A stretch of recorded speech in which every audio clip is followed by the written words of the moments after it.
Santham Academy. Welcome to Digital Kaksha. To get updates on new videos, click the subscribe button and the bell icon. Hello students, in our last lecture we have studied that whenever a non-volatile solute was added in a pure solvent, its vapor pressure decreases. There are many properties of the solution which are connected with this, or we can say that which get affected by the decrease in vapor pressure. These properties are relative lowering of vapor pressure, elevation in boiling point, depression in freezing point, and osmotic pressure. So these are the properties which get affected by decrease in vapor pressure of the solvent when a non-volatile solute being added in the solution. Now all these properties depends on the number of solute particles or number of moles of solute particles present in the solution irrespective of their nature. It means that they do not depend upon the nature, but it depends only on the number of particles of solute present in the solution. Now all these properties depends on the number of solute particles irrespective of their nature in the solution. Such properties are known as colligative properties. So we can say that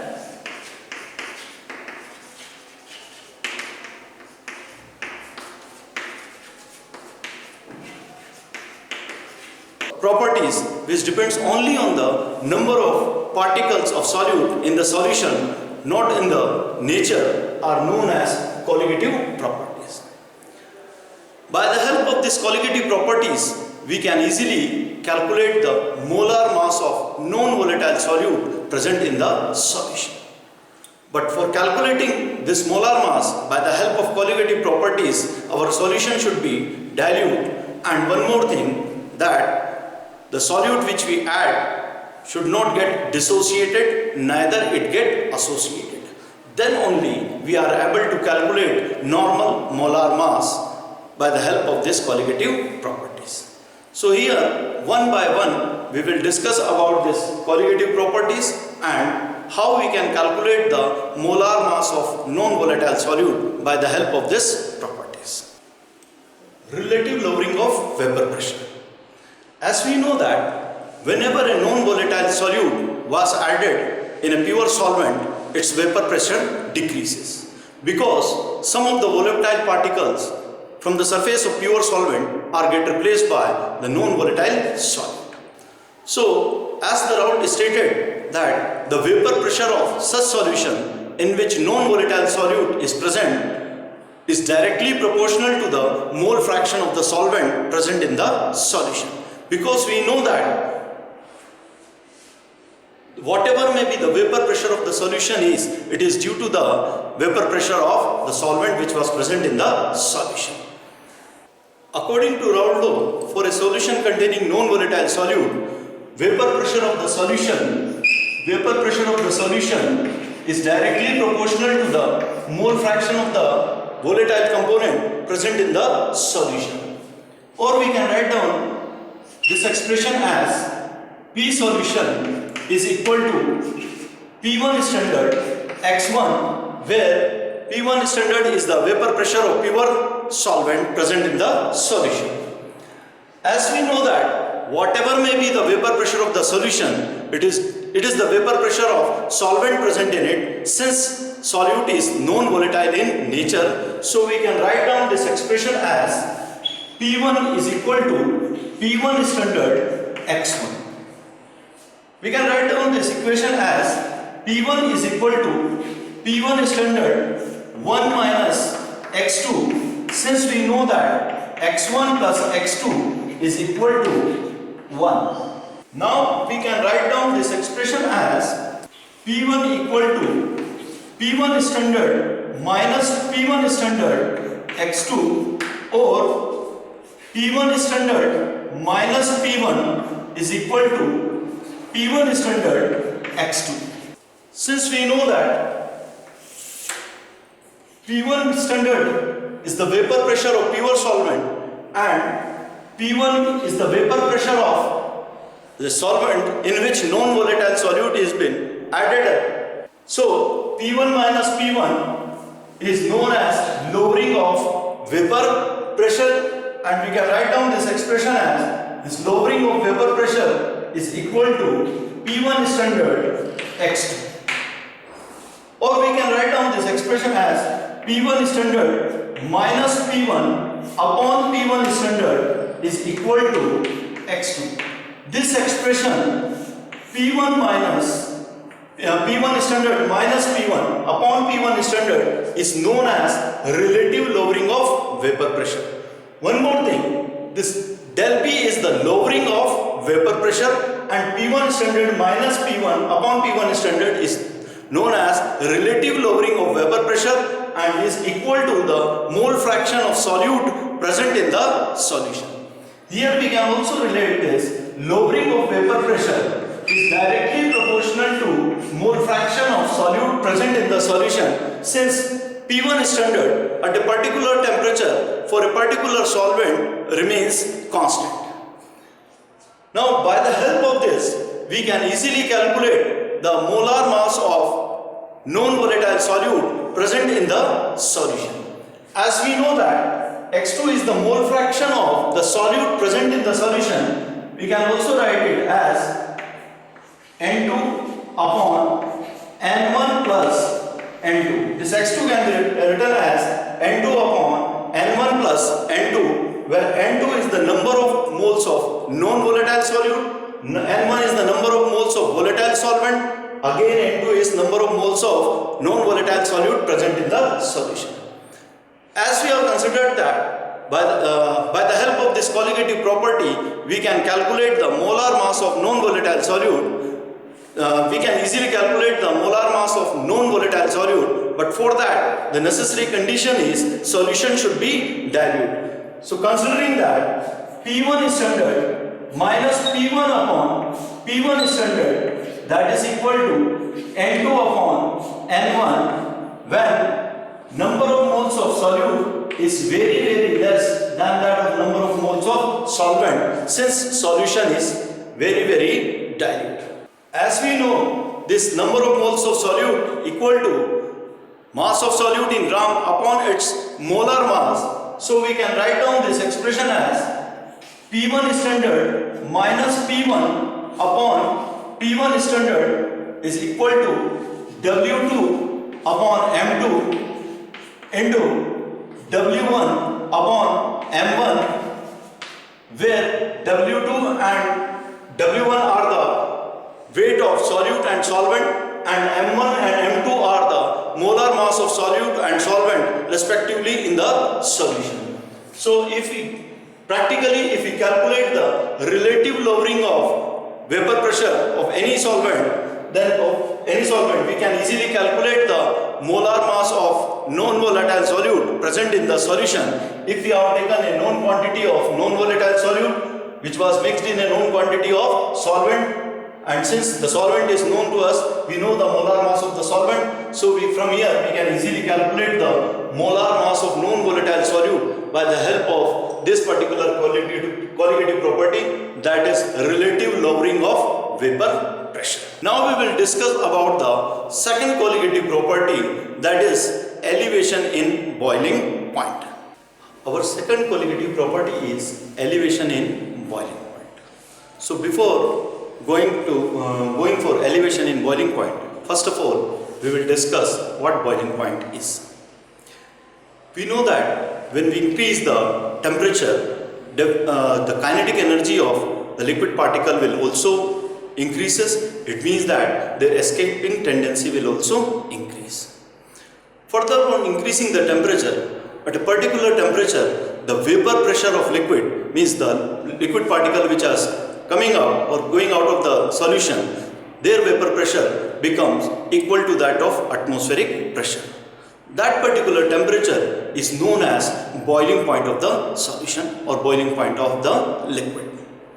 Now, if we are considering a pure solvent and if we plot a graph between vapor pressure and temperature, then on increasing the temperature, as we know that vapor pressure increases. So for a particular pure solvent, when we increase the temperature, its vapor pressure will increases and temperature will reaches when the vapor pressure of that particular pure solvent becomes equal to that of atmospheric pressure. It means that it is the boiling point of that pure solvent, which is represented by TB naught. Now, if in this particular solvent, if we add a non-volatile solute and prepare a solution, as we know that whenever the non-volatile solute is being added in a volatile solvent, its vapor pressure decreases. For a particular temperature, the vapor pressure of the solution will be less than that of solvent. Now when we increase the temperature, the vapor pressure of the solution will also increase, but it will remain lesser than that of pure solvent. And after a particular temperature, now the vapor pressure of that solution becomes equal to that of atmospheric pressure. It means that this TB is now the vapor pressure of the so now this TB is the boiling point of the solution in which non-volatile solute is being added. Solution. Now why there is an increase in boiling point takes place? If you look to this part, for a pure solvent at this particular temperature, this is the vapor pressure, standard vapor pressure, since it is a pure solvent. Now when we talk about a solution, as we know that whenever a non-volatile solute being added in a pure solvent, its vapor pressure will decrease. So for a particular temperature, the vapor pressure of the solution will be P1. It means that there is lowering of vapor pressure takes place. That is P1 is standard minus P1, that is equal to del P. And due to this decrease in vapor pressure, here we see that boiling point is also increases from. So boiling point of the solution is TB minus, this is the boiling point of pure solvent, and this expression is known as elevation in boiling point. So elevation in boiling point for a dilute solution is due to lowering of vapor pressure. As we know that this lowering of vapor pressure is proportional to the molarity or molar concentration of solute present in the solution. So, and this lowering of vapor pressure is related to elevation in boiling point. So we can write an expression that del TB is directly proportional to molarity of the solution, or we can also write down this elevation in boiling point is equal to kBm, where kB is known as molar elevation constant or ebullioscopic constant. Now kB is defined as the elevation in boiling point of 1 molar solution. It means that it is equal to the elevation in the boiling point of any solution when 1 molar solute has been added to it.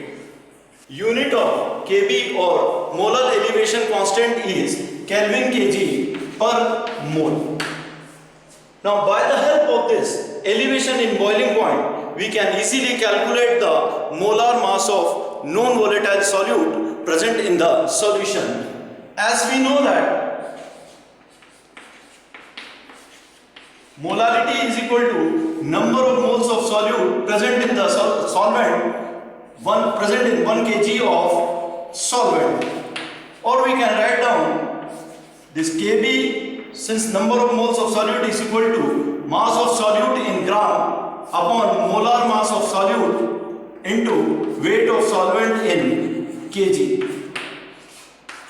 Experimentally, we can calculate the elevation in boiling point, and if we know the quantity of solute which was added in the solution, and if we know the quantity of the solvent in which we have added this much amount of solute, we can easily calculate the molar mass of non-volatile solute present in the solution. Another colligative property is depression in freezing point. By the help of this colligative property also, we can calculate the molar mass of non-volatile solid. Before that, we have to understand what freezing point is. The freezing point is the temperature at which there is a dynamic equilibrium between solid phase and liquid phase. When we plot a graph between the vapor pressure and temperature for a pure solvent, as we know that if we increase the temperature, vapor pressure will also decrease as the temperature lowers down, and the temperature will reaches where the pure solvent, which is in liquid form, get converted into solid. So this particular temperature is known as the freezing point of that particular pure solvent. Now if a non-volatile solute being added in a pure solvent, as we know that at a particular temperature the vapor pressure of the solution, resulting solution, will be less than that of pure solvent, and now if we decrease the temperature of that particular solution, it freezes at a temperature lower than that of this TF standard. So this is the freezing point of the solution.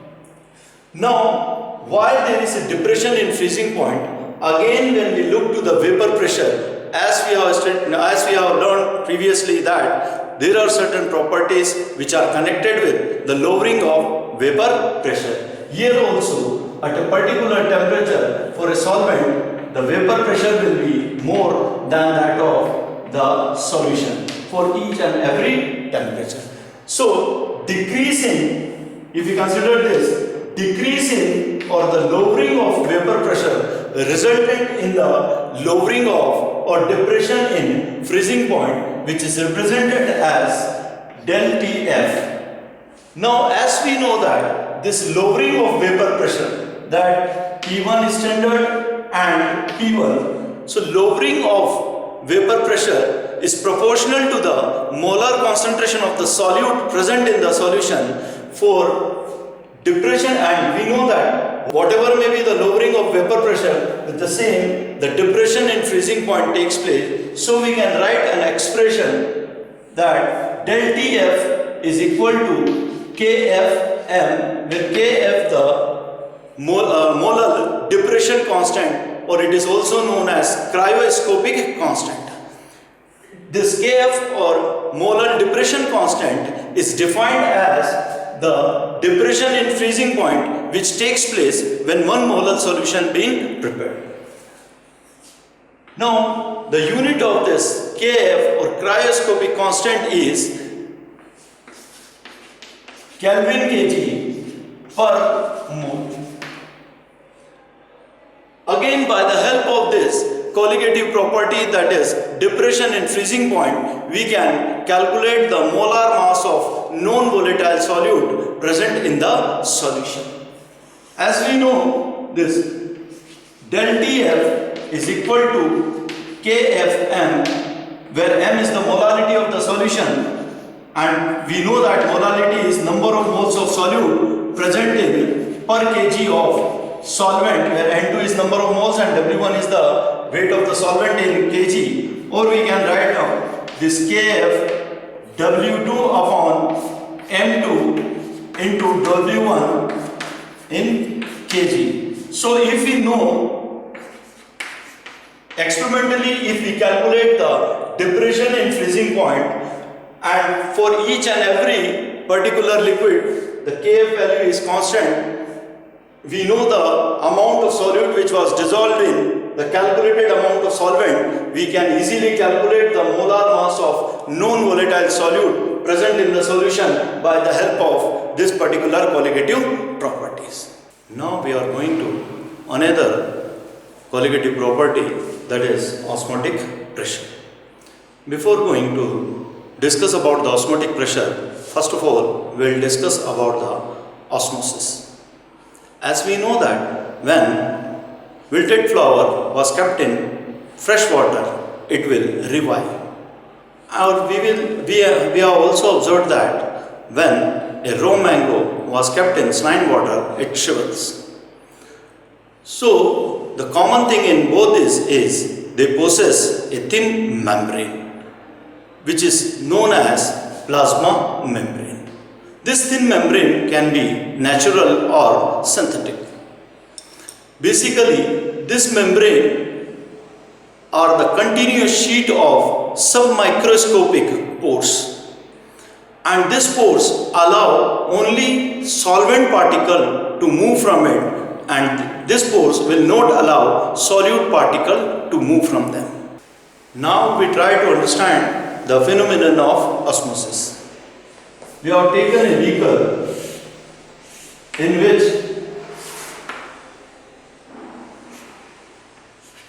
normal water is taken. In this, we invert a thistle funnel having a semi-permeable membrane at its end. In this funnel, we fill a salt solution.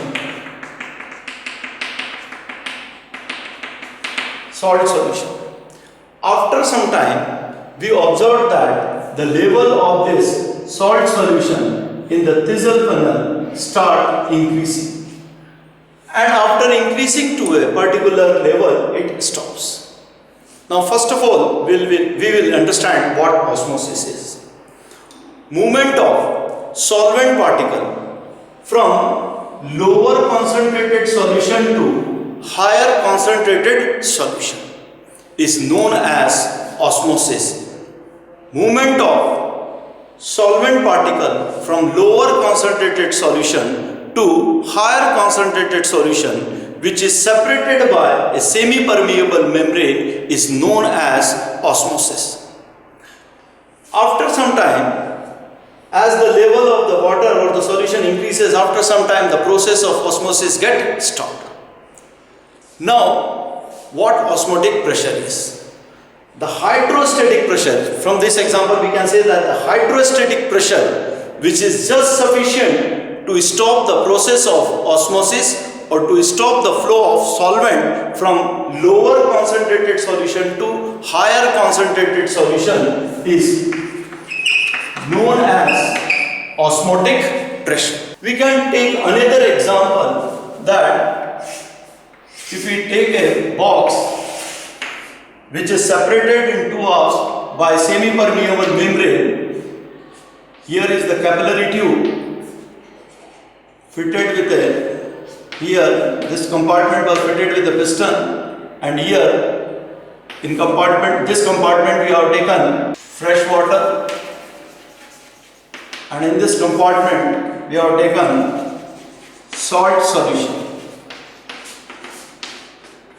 and here salt solution. After some time, we observed that the level of the salt solution start increasing. As we know, due to osmosis, solvent particle move from lower concentrated solution to higher concentrated solution, and the level of the salt solution starts increasing. Now if I apply a pressure over it, just to stop the flow of solvent particle from lower concentrated solution to higher concentrated solution, then that pressure is known as osmotic pressure. So we can define osmotic pressure as the pressure which is just sufficient to stop the process of flow of solvent particle from lower concentrated solution to higher concentrated solution is known as osmotic pressure, and it is presented by fire. Now remember one more thing.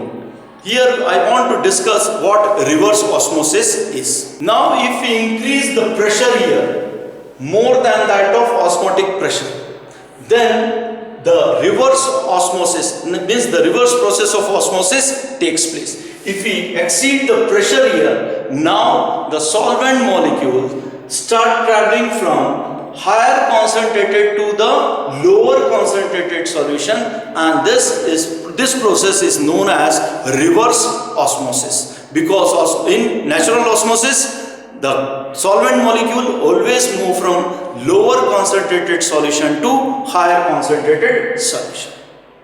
Now Wantoff has related this dilute solution and ideal gases. According to Wantoff, a dilute solution shows a close behavior to that of ideal gases. And he related this Boyle's law and Gay-Lussac law for the ideal gas to the dilute solution. And according to him, the osmotic pressure is directly proportional to molar concentration at a constant temperature and is directly proportional to the temperature, or we can write as osmotic pressure is equal to RCT, where R is the solution constant, C is the concentration of the solution and T is the temperature. Here Wantoff has related the Gay-Lussac law and Boyle's law of ideal gas with that of dilute solution. Now, by the help of this property, we can calculate we can determine the molar mass of non-volatile solute present in the solution. One more thing, this is the best way for calculating the molar mass of biomolecules, because here there is much change in temperature is taking place, no fluctuation of temperature or decrease in temperature or increase in temperature is taking place, and we calculate the osmotic pressure easily by the help of a certain instrument, and by that the concentration of the solution will also not get changed, and that is why the osmotic pressure is the best method for calculating the molar mass of molar mass of biomolecules. Now we will determine the molar mass of non-volatile solute by the help of osmotic pressure. As we know that osmotic pressure is equal to CRT, where C is the concentration of the solution, that is the number of moles of solute present in the solution, or we can say that it is the molarity of the solution. R is the solution constant and T is the temperature. So we can write down this pi is equal to N upon V RT, or we can write here number of moles of solute, that is equal to weight of solute in grams upon molar mass into volume of solution in liters R into T.